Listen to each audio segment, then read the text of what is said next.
Horas Mejua.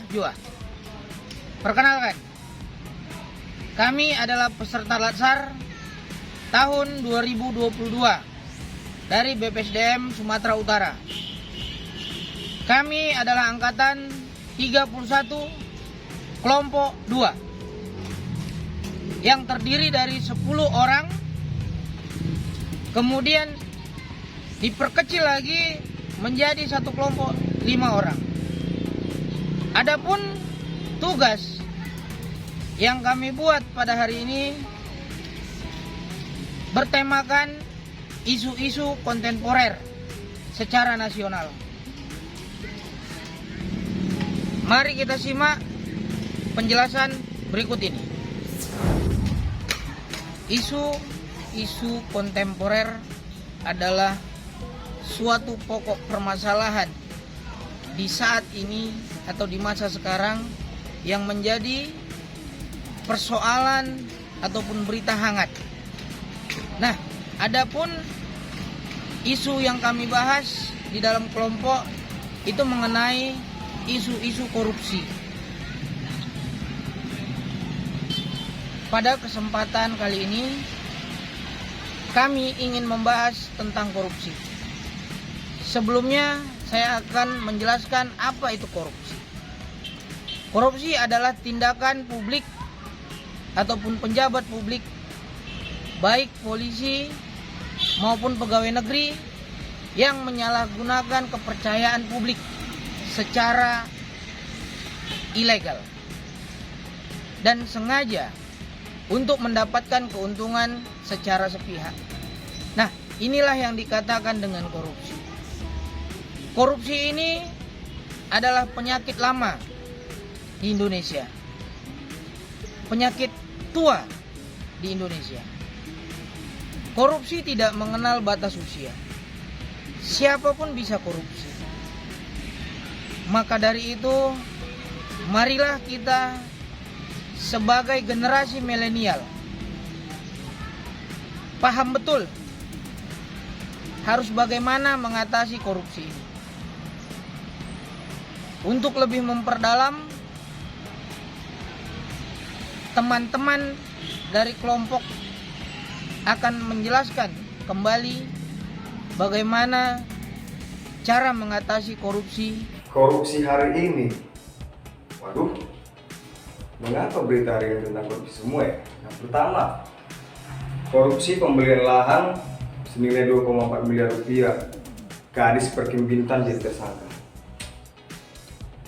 Selanjutnya ada KPK tetapkan 3 tersangka korupsi Stadion Mandala Krida Jogja. Duduk perkara korupsi Stadion Mandala Krida rugikan negara 31,7 miliar. Terpidana korupsi Kasda Pemkot Semarang 21,7 miliar. Kini didakwa kasus TPPU. Aduh, ayolah kawan-kawan. Korupsi itu bukan merupakan kebudayaan kita, ya. Korupsi itu bukan merupakan budaya. Korupsi itu adalah sebuah perilaku buruk, perilaku jahat. Korupsi itu bukan mencerminkan kebudayaan bangsa Indonesia, kawan-kawan. Ya, jadi kebudayaan kita mencerminkan adanya gotong royong, cinta tanah air, kerjasama, keindahan alam, bukan tentang korupsi. BTW, kawan-kawan sekalian, udah ngerti nggak? Paham nggak? Apa sih itu arti korupsi? Nah, jadi menurut etimologi, korupsi itu berasal dari bahasa Latin yang artinya corruptio atau corruptus. Selanjutnya, menurut bahasa Latin tertuanya, corruptus itu adalah corrumper, ya. Nah, itu secara bahasa Latinnya. Bagaimana menurut secara harafiahnya? Jadi kawan-kawan, secara harafiah, korupsi itu merupakan kebusukan, kecurangan, penipuan, penyuapan, penggelapan, dan masih banyak lagi. Nah, sementara kalau menurut Kamus Besar Bahasa Indonesia, korupsi itu adalah penyelewengan, penyalahgunaan uang negara. Untuk apa? Untuk kepentingan pribadi ataupun kelompok. Miris ya, bangsa kita, bangsa yang besar, dari perjuangan bapak-bapak negara kita dulu masih terlibat dalam ranah korupsi. Sampai kapan korupsi habis di Indonesia? Nah, setelah kita tahu pengertian korupsi, kali ini kita akan memahami faktor-faktor apa saja yang membuat seseorang itu melakukan tindak korupsi. Terdapat dua faktor, yaitu faktor internal dan eksternal. Yang pertama, kita membahas faktor internal, yaitu sifat yang ada dalam diri seseorang. Seseorang dapat melakukan tindak pidana korupsi karena pertama, sifat tamak yang ada dalam dirinya. Yang kedua, mudah tergoda untuk melakukan tindak pidana korupsi. Yang ketiga, pola gaya hidup konsumtif yang menuntut dia untuk melakukan korupsi. Faktor yang kedua, faktor eksternal, yaitu faktor yang berasal dari lingkungan. Contohnya, lingkungan kerja yang korup. Kadang ini akan menggoda orang-orang yang baik untuk ikut juga melakukan tindak pidana korupsi. Yang kedua, kesadaran masyarakat yang rendah bahwa mereka tidak sadar korban korupsi itu ialah mereka sendiri. Dan secara aspek ekonomi, kerap tindak korupsi ini dianggap menjadi jalan pintas untuk menjadi cepat kaya. Apa saja sih dampak dari korupsi? Dampak korupsi yang pertama yaitu menghambat investasi. Tahu nggak? Ternyata berdasarkan survei World Economic Forum, dari 16 faktor menghambat investasi, korupsi menempati posisi yang pertama. Dengan kata lain, jika suatu negara terkenal dengan korupsinya, maka investor akan berpikir ulang untuk berinvestasi.